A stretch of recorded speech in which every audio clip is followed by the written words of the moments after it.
읽겠습니다. 우리 양옆에 분들과 한번 한 주간 동안 반갑게 만났는데 인사합시다. 은혜 많이 받고 갑시다. 이렇게.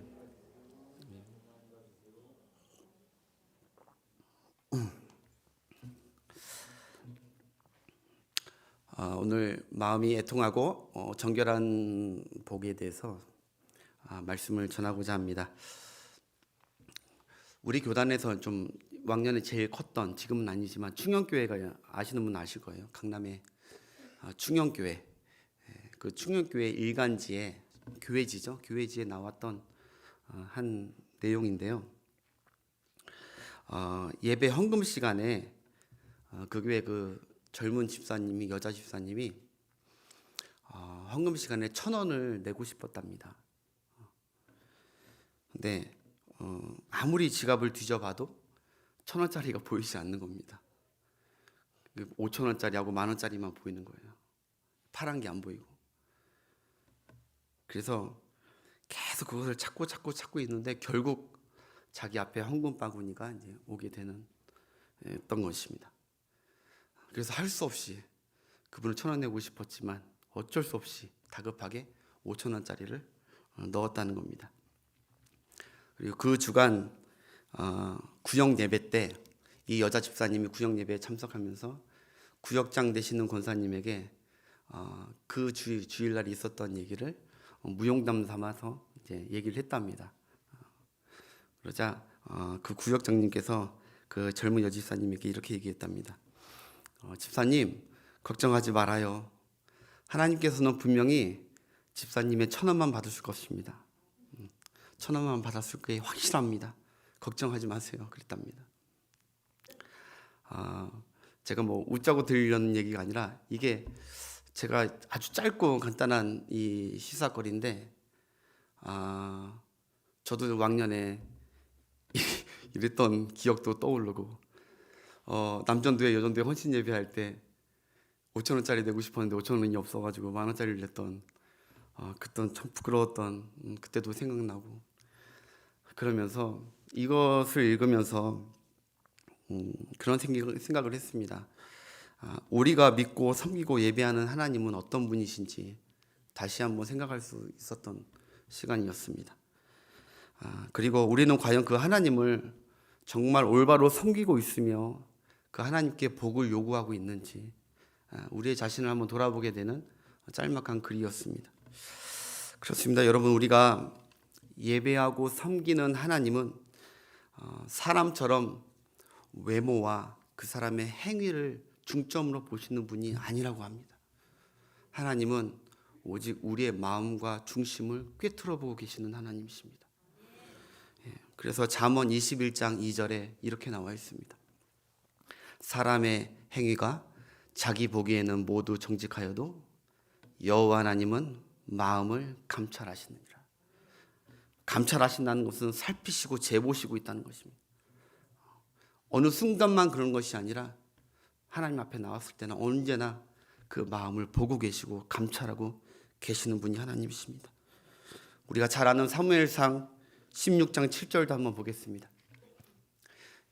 여호와께서 사무엘에게 이르시되 그의 용모와 키를 보지 말라. 내가 이미 그를 버려놓으라. 내가 보는 것은 사람과 같이 아니하니 사람은 외모를 보거니와 나 여호와는 중심 그 마음을 보느니라. 아멘. 하나님께서 거짓말 못하시는 하나님께서 자신을 직접 이렇게 소개하십니다. 나는 사울을 버렸다. 사울의 마음이 이미 내게서 떠나갔다. 나도 사울을 버렸다. 나는 네가 봤을 때는 사울이 나한테 잘 충성하고 잘 섬기는 것 같지만 아니다. 사울의 마음은 내게서 떠났다. 여호와 하나님은 외모를 보시거나 지위를 보시거나 그 사람이 목사든 평신도이든 그 지위를 하나님께서 중점으로 보시는 것이 아니구나. 그 사람의 가능성을 높이 평가하는 것도 아닙니다. 우리 하나님은 마음 중심을 보고 계시는 것입니다. 아브라함 아내 사라가 어느 날 하나님께서 아브라함에게 내년 이맘때에 내게 아들이 생길 것이다. 100세가 다 됐는데 그때 사라가 비웃었습니다. 마음속으로. 우리 다 늙어 남자 구실 여자 구실 못하는데 무슨 하면서 마음속으로 비웃었습니다. 하나님이 정확히 사람의 마음속을 읽었어요. 네가 비웃어. 왜 비웃어? 네가 왜 비웃어? 나 다 알고 있어. 내 비웃는 거. 그러나 그래도 내가 줄 거야. 하나님은 사람 마음을 꿰뚫어 보지 못하지만 하나님은 이 시간에도 우리의 제 마음과 여러분의 마음을 보고 계시는 분인 줄 믿습니다. 여러분 마지막으로 역대상 28장 9절을 한번 보겠습니다. 다윗이 이제 유언격으로 그 아들 솔로몬에게 왕위를 주면서 그 아들 솔로몬에게 남긴 아주 중요한 말입니다. 한번 읽어보겠습니다. 내 아들 솔로몬아, 너는 내 아버지의 하나님을 알고 온전한 마음과 기쁜 뜻으로 섬길지어다. 이게 중요합니다. 여호와께서는 모든 마음을 감찰하사 모든 그 사람의 의도를 아시나니 내가 만일 그를 찾으면 만날 것이요 만일 내가 그를 버리면 그가 너를 영원히 버리시리이다. 아멘. 다윗은 참 좋은 아버지였습니다. 하나님에 대해서 정확히 그리고 아주 잘 아들에게 알려주는 좋은 신앙의 아버지였습니다. 맞습니다. 하나님은 너의 마음을 다 감찰하시고 아시는 분이다. 그 앞에서 행동을 조심해라.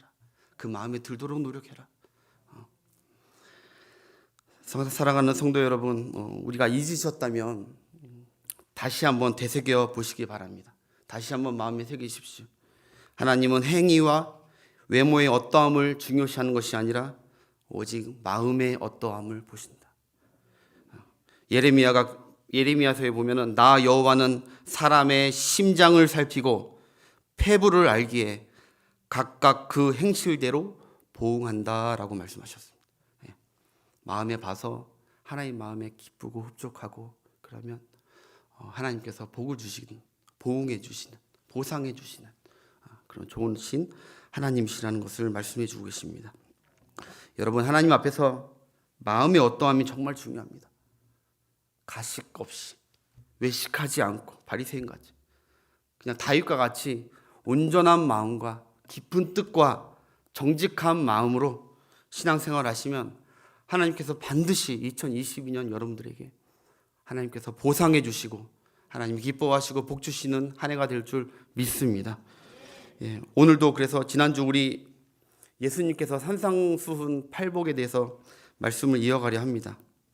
왜냐하면 주님의 그 8가지 복, 팔복의 말씀했을 때 팔복의 대부분은 다 마음, 심령, 중심이 그것이 복돼야 된다고 예수님께서 중점적으로 알려주셨기 때문에 팔복에 대해서 우리가 좀 더 이 시간 은혜를 받기를 원합니다.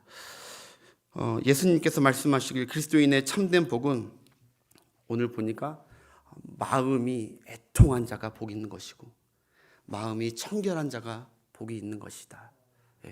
오늘 그런데 마음이 청결한 자 이 8절까지는 제가 어떻게 같은 마음의 같은 맥락 쪽이어서 같이 하려고 했는데 시간이 안 될 것 같아서 오늘 애통한 자에 대해서만 하나님의 말씀을 전하고자 합니다. 우리 본문 4절 한번 함께 읽어보도록 하겠습니다. 본문 4절 시작.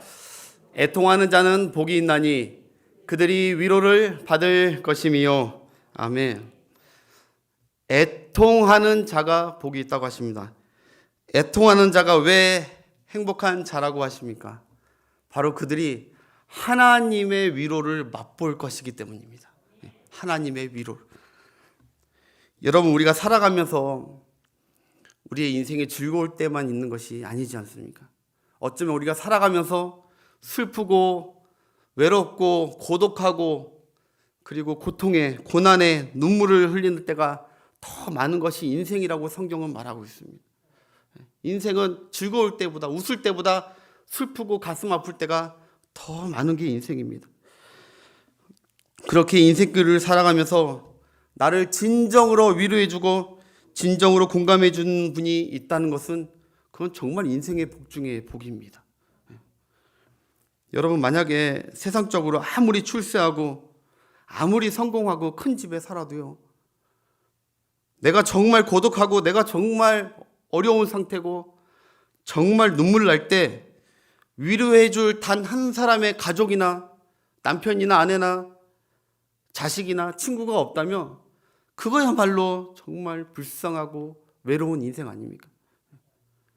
왜냐하면 인생길에 슬프고 외롭고 애통할 일들이 있기 때문에 그때 여러분 스스로, 우리 스스로 일어날 수 없고 누군가의 위로가 필요한 우리는 연약한 존재입니다. 그렇기 때문에 위로자가 있다는 것은 우리에게 놀라운 축복, 그 어느 것보다 비교할 수 없는 놀라운 축복이 되는 것입니다. 여러분, 제가 얼마 전에 여기 자주 왔다 갔다 하시는 분인데 연세가 한 80세 넘으신 것 같아요. 근데 안 닦으신 지 한 2, 3년 된 것 같아요. 얼마나 냄새가 나는지. 여기 뭐 권사님이나 웹분들은 아실 겁니다. 연세 많으신 할아버지. 옷도 한 2, 3년 안 빠진 것 같아요. 씻지도 않으시고. 그래서 한번 차를 태워드렸습니다. 자꾸 왔다 갔다 하시길래 한번 태워드렸는데 집도 멀지 않아요. 여기 감동 주민센터 바로 그 앞이에요. 그 반지하에서 사시는데 걸음도 제대로 못 걸으시고, 아이고 왜 이렇게 사람도 없냐고, 이렇게 가족도 없냐고, 왜 혼자 사시냐고, 왜 이렇게 자식들 없냐고 하니까 자식들이 4남매 있는데 다 미국에 있는데 한 번도 연락을 안 한 지가 30년이 넘었다. 30년. 혼자 그렇게 정말 목숨이 붙어 있는 것뿐이지, 정말 어르신께 죄송하지만 거지 중에 상거지고, 자식들은 다 있는데 그게 무슨 얼마나 열심히 키웠겠습니까, 사실. 그거 보면서 인생 막 씁쓸함이 막 밀려오더라고요. 여러분, 우리가 복을 다시 성경적으로 잘 정립하셔야 됩니다.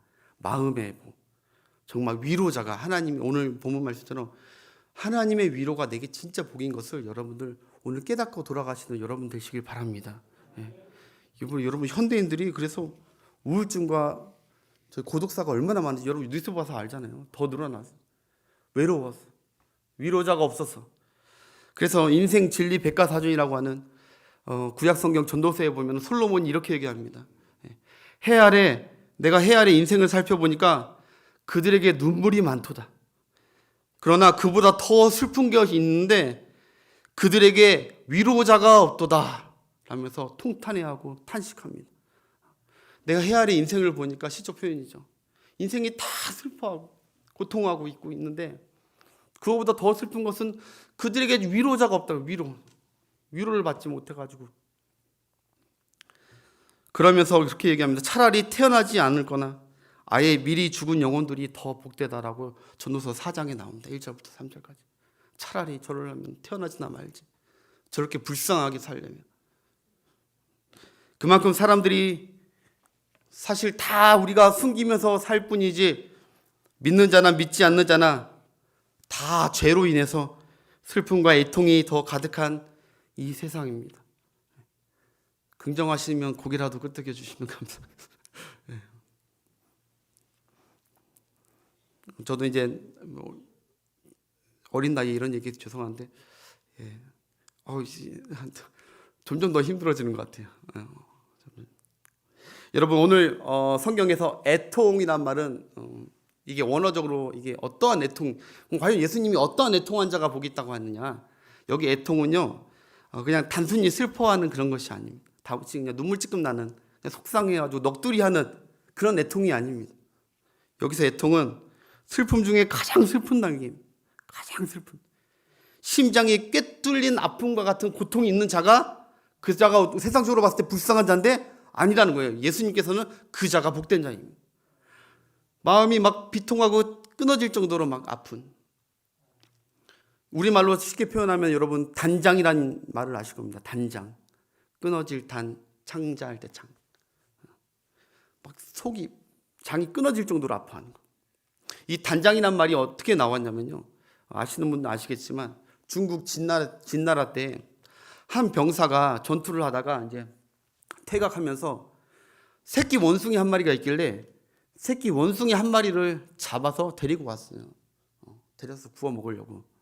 새끼 원숭이를 잡아왔는데 아니 저기서 계속 어떤 원숭이 한 마리가 따라오는 거예요.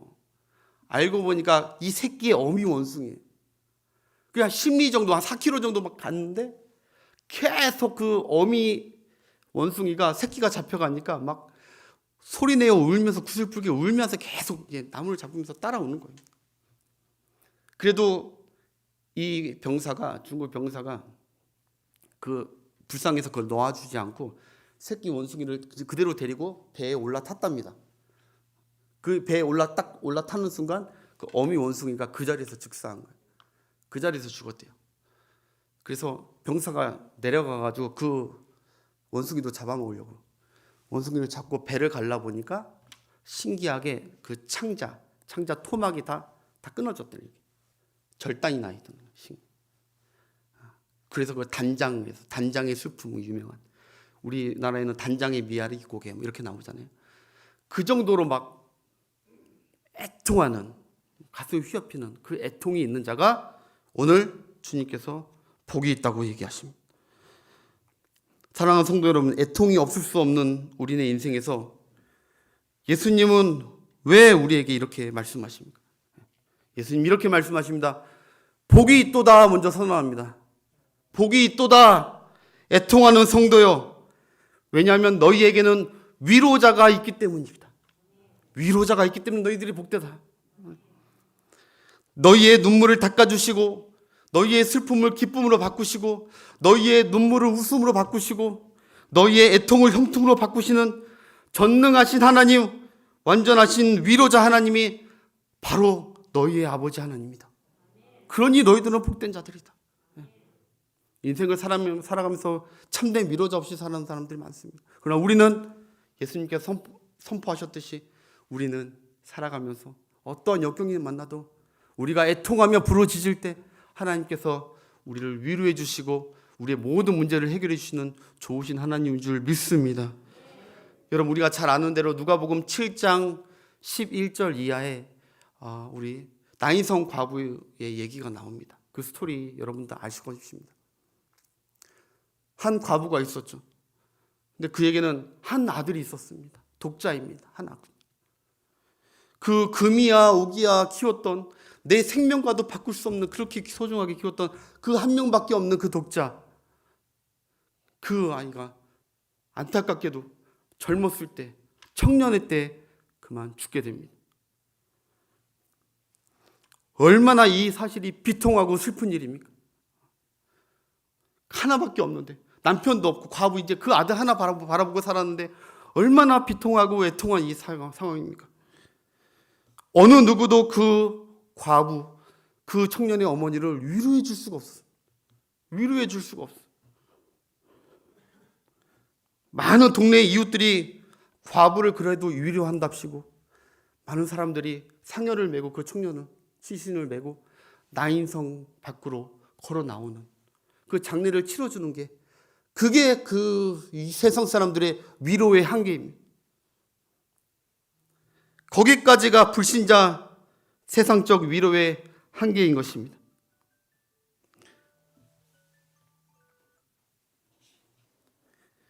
그런데 그때, 거기까지가 세상 사람들의 위로의 한계인데, 그런데 그때 생명의 주인이신 예수님께서 제자들과 함께 그 나인성 과부, 죽음의 그 사망의 그 행렬에 우리 생명의 주인 되신 주님께서 만나는 기적과 같은 역사가 일어나십니다.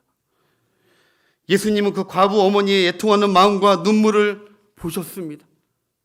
멈춰라! 그 행렬을 멈춰버리십니다. 우리 성경을 한번 읽어보겠습니다. 7장 13절부터 예수님께서 시작. 주께서 과부를 보시고 불쌍히 여기사, 과부가 애통하여 울고 통곡하며 울고 있습니다. 울지 말라 하시고 가까이 가서 그 관에 손을 대시니 맨 자들이 서는지라.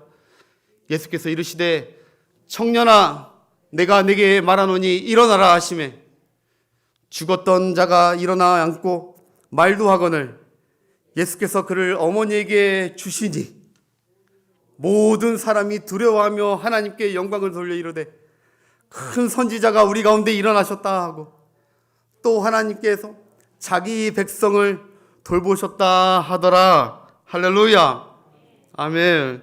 그렇습니다. 여러분, 하나님께서 자기 백성을 돌보셨습니다. 하나님께서 자기 백성을 위로하셨습니다. 하나님께서 그 나인성 과부를 진정으로 위로해 주셨습니다. 그렇습니다, 여러분. 우리도 원래 예수님이 찾아오시기 전에는 우리도 원래 사망의 행렬이었고 그저 위로자가 없었던 사람들이 저와 여러분들이었습니다. 그 과부하고 똑같은 삶을 살 수밖에 없었다. 도저히 우리가 애통할 때, 단장같이 쓰라린 아픔이 있을 때 누구도 위로를 받지 못했을 법한 우리였는데, 감사하게도 우리 안에 이제 생명의 주인 되신 예수님이 찾아오셔서 우리 안에 계해 주셔서 주님의 영이 우리 안에 있기에 그 애통의 최고봉인 사망에 우리는 담대하게 선포합니다. 사망아, 너의 승리가 어디 있느냐? 사망아, 너의 이김이 어디 있느냐? 우리 주 예수 그리스도로 말미암아 내가 이김을 주신 하나님께 감사하노라. 할렐루야. 네. 사망을 두려워하지 않는 하나님의 완벽한 위로를 우리는 얻은 줄 믿습니다. 여러분, 사망의 애통에서, 지옥의 고통에서 구원받아 참된 위로를 받은 저와 여러분들이 예수님 말씀처럼 복된 자들인 줄 믿습니다. 네.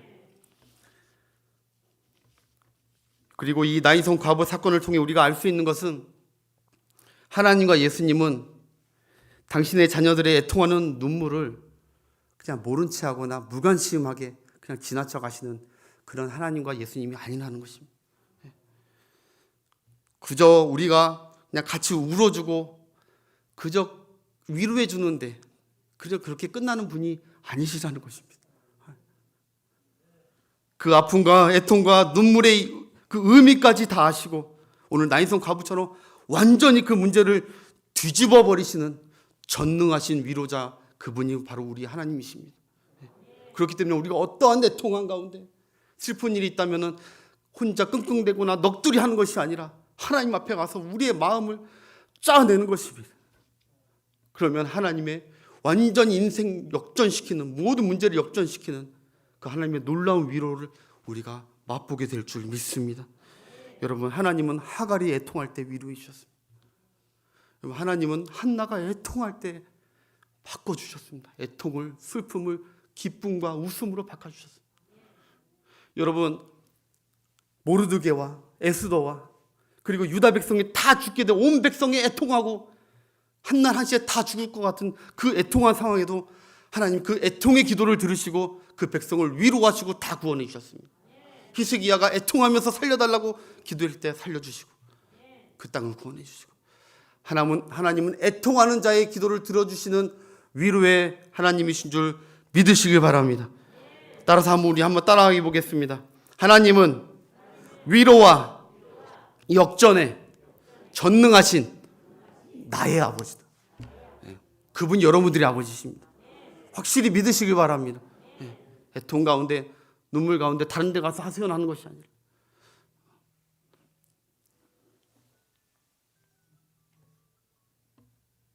죄송합니다. 자꾸 핸드폰이 은혜 받아가지고 자꾸. 여러분, 애통하는 자가 복 있는 자입니다. 애통하는 자가, 하나님 앞에서 눈물 질질 짜는 자가 가련하고 불쌍한 자가 아니라 그 자가 믿음 있는 자고, 그 자가 하나님을 체험하는 자고, 그 자가 복 있는 자입니다.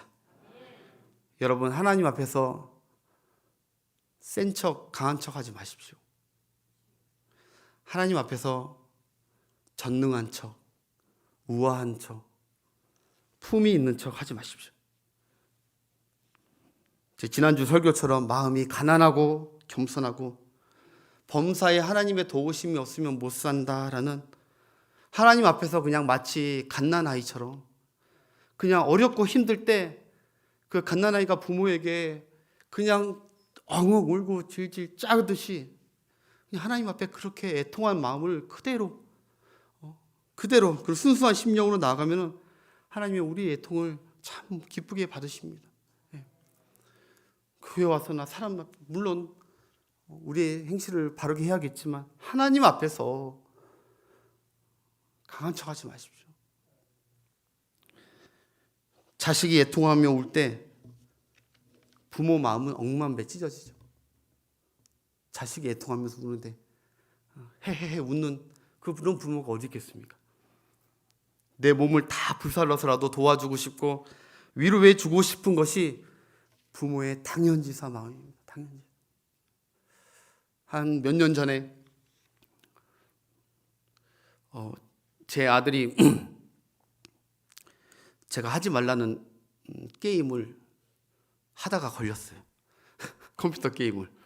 그거 하지 말라고 했는데 제가 찌르고 하는 거 하지 말라고 했는데 하다가 걸렸어요. 근데 그때 아들이 저한테 이제 이러는 겁니다. 아빠, 저를 혼내주세요. 내가 안 하려고 하는데 잘 안 돼요. 아빠, 나 자꾸 나쁜 아이 돼가는 것 같아요. 아빠, 나 혼내주세요 하면서 엉엉 우는 겁니다. 아빠, 나 안 돼요 잘. 아빠, 나 도와주세요. 나 혼내주세요. 나 자꾸 나쁜 아이 돼가는 것 같아요. 그래서 제가 아들, 너 어떻게 아버지한테 아버지를 이렇게 실망시킬 수가 있어? 제가 그렇게 했습니까? 혼낼 마음이 전혀 안 생기는 겁니다. 전혀 안. 그저 오히려 미안하고 안아주고 그냥 위로해 줬습니다. 그러면서 그렇게 얘기했습니다. 오히려 미안하다고. 제가 어른인 나도 절제하는 거 너무너무 힘든데, 나도 잘 안 됐는데 너 보고 너 이렇게 어린 너가 절제하라 하지 말라 했던 내가 미안하다. 네가 혼자니까 아들 하나라서 집에서 혼자 외롭고 쓸쓸하고 엄마 아빠 없으면 쓸쓸하고 할 때 놀 것도 없고 하니까 그거 하는 거였는데 엄마 아빠는 그 마음도 모르고 맨날 뭐 하지 말라고만 하고 엄마 아빠가 미안해 하면서 같이 붙들고 부부가 울었습니다. 그러면서 엄마 아빠가 이제 너를 위해서 더 많이 기도하고 더 신경 쓸게. 그리고 시간 날 때마다 데리고 놀게. 게임 못하도록 엄마 아빠가 도와줄게. 그렇게 해서 했던 기억이 너무 설교를 준비하면서 기억이 납니다. 여러분, 자식이 죄로 인해서 애통해 하니까 혼내는 게 아니라 두 팔 벌려 그를 안아주고 위로하게 되는 거예요. 위로. 여러분, 다윗이 죄를 범했을 때 침상에서 눈물바다로 하나님 나 살려달라고 옵니다. 내가 날 용서해달라고. 나는 죄 중에 태어났습니다. 자신을 뉘우칩니다. 나는 죄 지을 수밖에 없는 사람입니다. 안 됩니다. 하려고 해도 안 됩니다. 하나님 용서해 주. 며칠 주야를 침낭이 다 젖을 정도로 주여 나의 죄를 씻어달라고. 우슬초로 나를 씻어달라고 애통해하면서 기도할 때 하나님께서 그 죄를 받으시고 그 애통을 받으시고 그를 위로해 주시고 용서해 주셨습니다. 그래서 다윗은 그렇게 얘기합니다. 시편에서 하나님이 기뻐하시는 제사는 상한 심령의 제사라. 상한 심령. 하나님이 기뻐하시는 예배는 기뻐 춤추는 예배도 하나님 기뻐하시겠지만은 상한 심령으로 하나님 앞에 나와서 하나님 내 죄를 용서해달라고 통회하고 자복하는 심령을 주께서는 외면치 않으신도다. 여러분, 우리 가운데 하나님을 향한 애통이 다시 회복되는 여러분들 되시길 바랍니다. 그것이 건강한 신앙이고 그것이 복이 그 안에 있는 신앙이죠. 하나님이 가장 기뻐하시고 진정으로 위로해 주시는 애통은 바로 이렇게 회개하는 애통. 죄를 뉘우치는 눈물의 애통입니다. 내 죄를 깨닫고 하나님께 용서해 달라고 막 기도하면요, 하나님께서 다른 위로 안 해주시더라고요. 그냥 십자가 하나 보여주십니다. 진짜 막 기도하는데 십자가 하나 보여주시더라고요. 십자가 하나 보여주니까 하나님이 더 이상 무슨 말을 안 해도 난 하나님 마음 알고 하나님의 위로를 충분히, 용서를 충분히 받아요. 여러분, 지금 우리는 하나님 앞에서 애통해야 될 때입니다.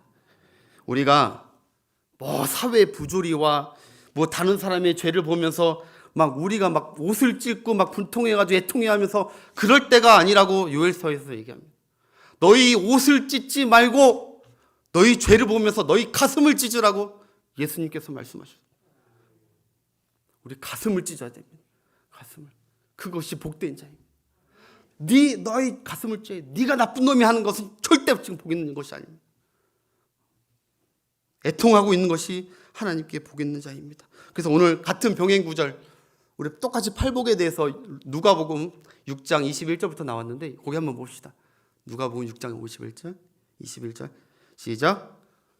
지금 줄인 자는 복이 있나니 너희가 배부를 것이미로다. 그 다음에 지금 우는 자는 복이 있나니 너희가 웃을 것이다. 장래에 웃게 될 것이다. 너희 그 우는 것 그것 때문에 너희가 웃게 될 것이야. 그날이 내가 반드시 줄 것이야. 우리 25절도 한번 읽어봅시다.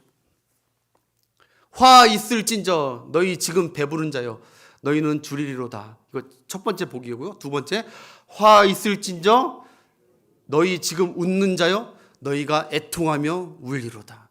아멘. 여러분, 요새 우리 화두가 되는 게 오스템 그 임플란트잖아요. 저는 그거 뭐 여러 가지 뭐 어떻게 그럴 수가 있나 막 놀라기도 많이 하지만 2200 회사 횡령 90몇 프로 2219억을 횡령했는데 한 사람이 횡령한 게 아니라 전 가족이 횡령이. 그 금괴를 뭐 수백 개씩을 2kg짜리 수백 개씩을 자기 여동생에게 자기 아버지 집에 자기 임대한 집에 다 숨겨놨어. 현대판 아가네즈죠. 현대판 아가네즈. 아무도 모를 거야. 근데 더 조사해봐야 아시겠지만 어찌됐든 저는 그걸 보면서 너무 가슴 아픈 게 오늘 설교를 생각하면서 저들이 처음에 금따발이 막 왔을 때 얼마나 좋아했을까요? 그들은 얼마나 웃었을까요? 근데 더 안타까운 것은 물론 모르겠습니다. 아버지가 알 수 없지만 그가 자살을 했기 때문에 알 수 없지만 아버지가 아들이 그런 횡령을 하고 있으면 따끔하게 잘못했다. 지금이라도 가서 회개하라고 우리가 잘못했다고 하자라고 그때 울었으면 됐는데 그때 얼마나 좋아했었을까. 다른 주식 다 해놓고 오히려 더 다 챙겨놨어. 지금 웃는 자는 그때 울 것이고 지금 우는 자는 훗날 웃게 될 줄 믿습니다. 사랑하는 여러분, 잊지 마십시오. 하나님께서 제일 기뻐하시는 거 애통한 죄에 대해서 애통한.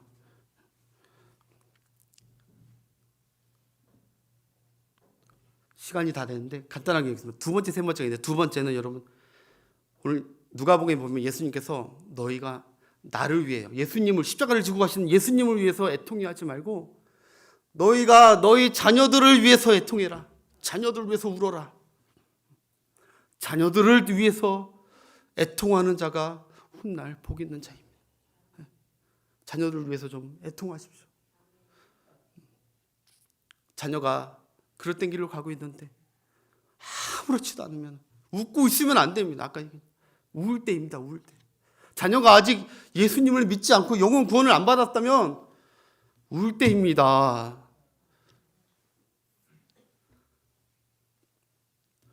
저도 이제 이번 주에도 설교 준비하다가 뒤에서 아이가 이제 기도하다가 자식을 위해서 기도하잖아요. 기도하다 보면 이렇게 눈물을 주세요. 구원받아야 되고 점점 더 타락해 가는 그 조그만 그 현상들을 보면서 아이에 대해서 속상해서 우는 것이 아니라 내 자신이 너무 죄악돼서 하나님 내가 바르게 믿음으로 인도하지 못해서 얼마나 하나님 앞에 죄스럽고 참 미안한지 회개가 막 애통하는 마음이 막 터져나오고 자식을 위해서 눈물로 기도하는 그 부모의 기도는요 절대 하나님께서 절대 그냥 지나치지 않으시더라고요.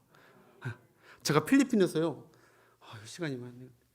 여러 가지 간증이 있는데 필리핀에서 딱 하여튼 그 엄마가 막 비행 청소년 난리. 필리핀에 오는 중고등학생들은요 한 90% 이상은 다 비행 청소년. 여기서 한국에서 다 포기한 애들이에요.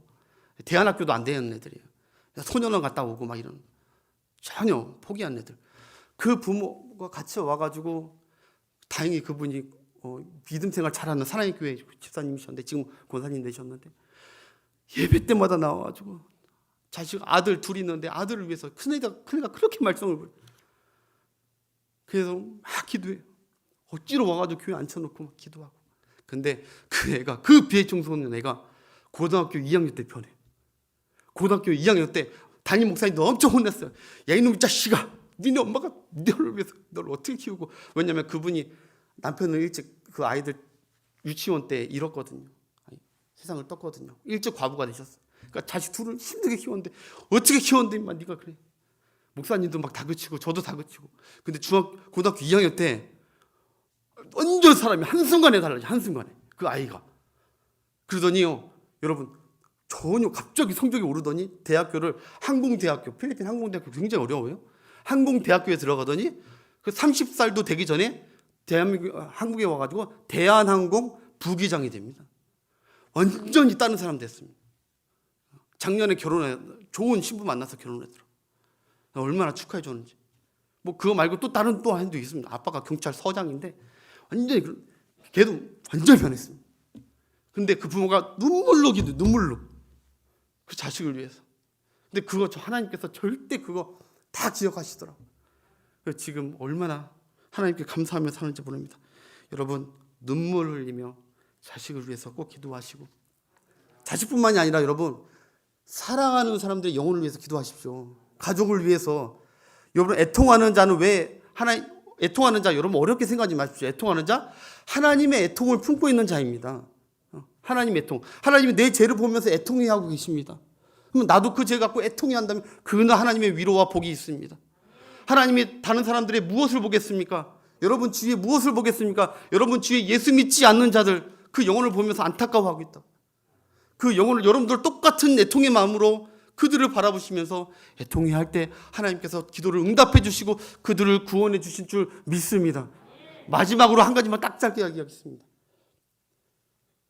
바로 어떠한 애통한 자를 하나님께서 기뻐하시냐면 내가 예수 믿는 것 때문에 내가 받지 않아도 될 고난, 내가 직분을 받은 것 때문에 직분 이거 안 해도 되는데 그거 받아서 억울하게 당하고 누구도 몰라주고 나 혼자 마음 끙끙 앓고 있는 그 애통함, 그 눈물 하나님이 같이 애통해 하시고 그거를 지켜보고 계십니다. 여러분 잊지 마시고 이 세 가지를 꼭 기억. 여러분 하나님이 나를 보면서 애통해 하시고 성령님이 내 안에서 탄식하고 계십니다. 죄 때문에 같이 애통해 할 때 복이 은혜가 임하고, 그리고 여러분과 여러분 주위의 가족들이 애통하고 있을 때 여러분들 복음을 전하면서 기도하면서 하나님께 매달리십시오. 애통하는 마음으로. 그 하나님이 문을 열어주실 줄 믿습니다. 마지막으로 여러분 직분을 감당하다가 포기하지 마시고 애통한 마음으로 하나님 앞에 그 사람들 앞에 가서 뭐라고 넋두리 하지도 마시고 하나님 앞에 다 토로하십시오. 그러면 결론이면 세상은 슬퍼하는 자, 우는 자를 불행의 상징으로 여깁니다. 그리고 늘 웃고 늘 즐거운 것이 세상 사람들은 행복이라고 합니다. 그러나 주님은 말씀하십니다. 지금 웃는 자는 울며 나중에 통곡할 날이 올 것이고, 지금 하나님의 애통함을 가지고 같이 애통하고 있는 자는 하나님의 넘치는 위로와 모든 문제의 변화와 전능한 하나님의 위로의 역사가 그 삶과 그 가정과 그 앞날에 넘치게 임할 줄 믿습니다. 눈물로 씨를 뿌리는 자는 애통의 기도, 눈물로 찬송하고 눈물로 기도하는 자는 기쁨으로 하나님께서 단을 거두게 하실 줄 믿습니다. 기도하겠습니다.